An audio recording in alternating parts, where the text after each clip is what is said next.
mukomeze muruhukire mu cyubahiro. Twe abarokotse Jenoside yakorewe Abatutsi tubafite ku mutima, dufite urumuri, dufite igihugu kitwitaho.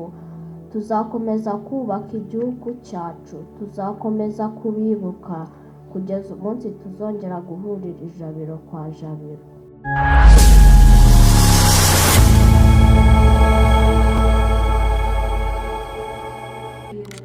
Guhumuriza no guha icyizere abarokotse Jenoside yakorewe Abatutsi.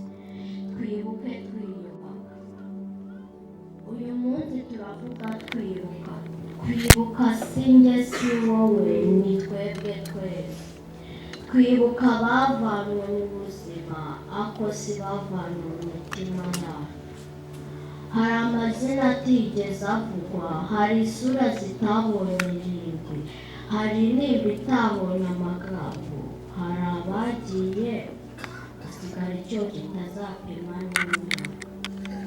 Twanyuze mu bihe by'umwijima, ijoro ry'umwijima w'icuraburindi ryatwaye ababyeyi, abavandimwe n'inshuti, risiga igihugu gicecetse n'ubutaka buremerewe n'amaraso.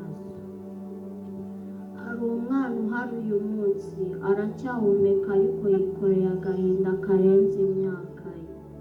Ntazi aho yajya kuririra be, ntazi aho yavuga ati ni hano baruhukiye. Afite inkuru ariko nta rwibutso. Hari umuntu uhagaze mu bantu, araseka ariko umutima urarira. Yibuka ijwi, inseko n'izina, ariko washyinguwe n'ahazi.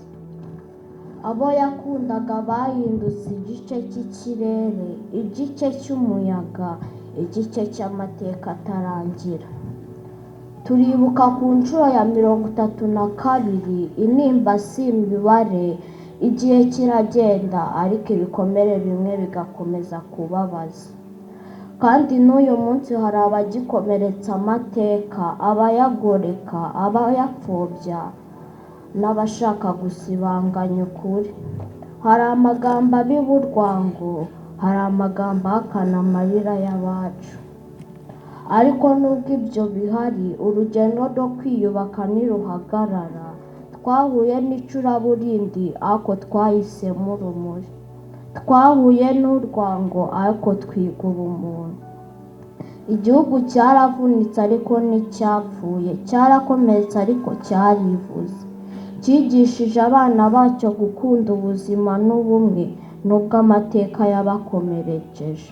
Uyu munsi turavuga tugira tuti ababuze ababo bakundaga ntibari bonyine.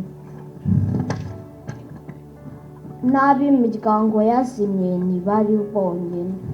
Igihugu cyabafashe mu maboko, kibaha icyubahiro, kibaha ijwi.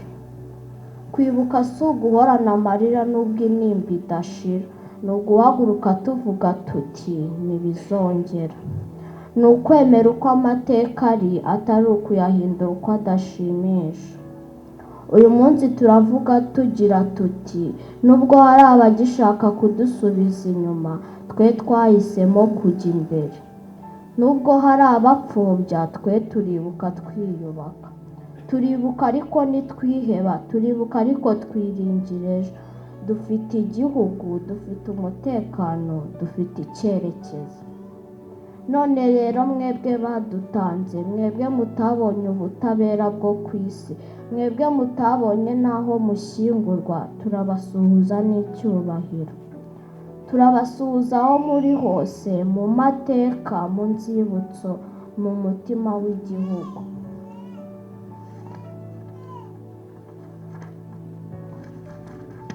Mukomeze muruhukire mu cyubahiro. Twe abarokotse Jenoside yakorewe Abatutsi tubafite ku mutima, dufite urumuri, dufite igihugu kitwitaho.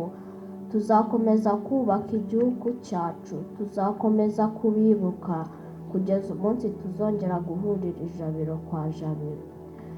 Yari umusizi usiga bagasigara basiganuza, Isimbi Keza Ange. Twibuke twiyubaka. Murakoze. Twihanganishe abarokotse Jenoside yakorewe Abatutsi uyu munsi muri umurenge wacu. ndetse n'ahandi hose mu gihugu.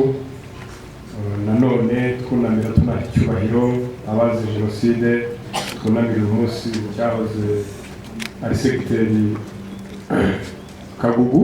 Uyu munsi yakomatanijwe cyangwa yahujwe n'utugari tubiri, akagari ka Gacuriro n'akagari ka Kagugu. Tuvuye rero ku Gafaro, hariya twita ku Gafaro, ndetse mu magambo make basobanuriye Jenoside uko yakozwe muri cyahoze ari segiteri Kagugu. Muri iyi minsi itanu muribuka ko uyu munsi ari umunsi wa gatanu guhera ku itariki ya 7, akaba ari bwo ingabo za RPF Inkotanyi zabashije kugera muri aka gace, ndetse zikabasha kunagura icumu n'abitwaga, hakabaho kurokora bamwe, ari nayo mateka twahoze twumva, ari nabo uyu munsi twibuka. Muzi neza yuko tuzagira n'ikindi cyiciro cyo kwibuka abanyarwanda bo muri murenge basize Jenoside muri 1994 bo muri Gasharu na Murama ku itariki ya 25. Uyu munsi rero turibuka abazize Jenoside, abishwe kubera ko ari Abatutsi. Turibuka yuko hari ubutwari bw'ingabo z'Inkotanyi zabashije guhagarika ndetse no kunamura icumu muri murenge. Ariko nanone tukibuka yuko ari igihe cyiza cyo kongera gutekereza, gusubiza inyuma, tukarebera hamwe amateka yaranze Jenoside. Tukibuka politiki mbi guhera mu gihe cy'ubukoloni, politiki mbi yazanywe n'abakoloni, bakabiba amacakubiri muri iki gihugu, bakabiba amacakubiri mu bana b'u Rwanda bari basanzwe babanye neza. Ntabwo ndi bwinjire mu kiganiro kuko mu kanya turaza kubyumva, ariko ni ukugira ngo mu gihe duhuriye ahantu nk'aha tungana dutya, ni ukongera kubashimira ko mwaje muri benshi. Ndashima kandi ko abenshi mbona ari urubyiruko, ko nicyo gihe cyiza cyo kubabwira ibyabaye muri iki gihugu, kugira ngo twitegure dufate ingamba kugira ngo bitazongera ukundi. Turibuka tuzi neza yuko turi mu karere k'ibiyaga bigari, akarere aho ingengabitekerezo yongeye kuzamuka, aho ibihugu by'abaturanyi duhana imbibi byabaye uyu munsi ifumbire y'ingengabitekerezo. Turibuka cyangwa se twumva ibibera hano hakurya mu gihugu cya Kongo ndetse no mu baturanyi mu Burundi. Uyu munsi ingengabitekerezo y'amacakubiri imeze neza nk'uko byari bimeze mu myaka 1991, 92, 94 mu gihe cya Jenoside nyirizina. Biradusaba rero, biradusaba ingamba, biradusaba gufata ibyemezo bikomeye kugira ngo turusheho gukumira, ndetse dusaba urubyiruko kugira ngo turusheho kurwanya urugamba, kuko turamutse tudashyize imbaraga ngo dufatanye neza ibyabaye muri 1994 byasubira. Ariko dufite ubuyobozi bwiza, dufite icyerekezo cyiza. Umukuru w'igihugu tangiza icyunamo cyangwa se tangiza kwibuka yavuze ko u Rwanda rutazongera gupfa bwa kabiri, kandi twese turabizi yuko gufatanya urunana biriya byabaye byasubiraho. Hakurya aha rero hari interahamwe nyinshi, hari abasize bahekuye u Rwanda, uyu munsi bari kwiyegeranya, bari kwisuganya, babifashijwemo n'ubuyobozi bwa biriya bihugu navuze. Birasaba ko tugira imyitwarire, birasaba ko mu biganiro tugira, birasaba ko mu minsi imbere tuzagira ibiganiro by'urubyiruko, tuzaganira mu mashuri, tuzaganira aho dukorera, tuzaganira aho dusengera, kugira ngo dufate icyerekezo n'ingamba kugira ngo dukomeze turwanye uwahungabanya ubumwe bw'abanyarwanda, ahubwo dukomeza gukangurira abanyarwanda twese kujya mu cyerekezo cy'ubumwe n'ubudaheranwa. Nagira ngo nshimire buri wese rero, bashimire uko dukomeje gufatana urunana, dukomeze gufata mu mugongo abarokotse Jenoside yakorewe Abatutsi. Dufatanye uyu munsi, turacyafite ibikorwa tugomba gukora byinshi, ko murabizi muri uyu murenge wacu dufitemo amazu tugomba gusana, ariko nabizi neza ko iyi gahunda tuyibagezaho tuzagera igihe ariya mazu tugomba gusana tuzasana zakarangira. Reka ushimire rero uburyo dukomeje gufatanya by'umwihariko dukumira no kurwanya ingengabitekerezo y'amacakubiri aho yaba ituruka hose.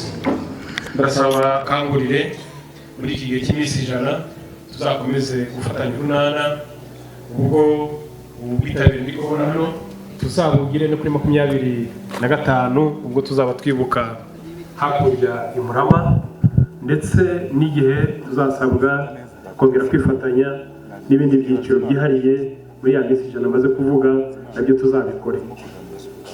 Amateka yacu rero na yacu, ariko ni ngombwa ko tuyamenya kugira ngo atubere umusingi, atubere ibifatizo, atubere iremezo byo gukomeza kubaka umuryango utekanye, umuryango uzira amacakubiri, umuryango uzira ingengabitekerezo y'amacakubiri.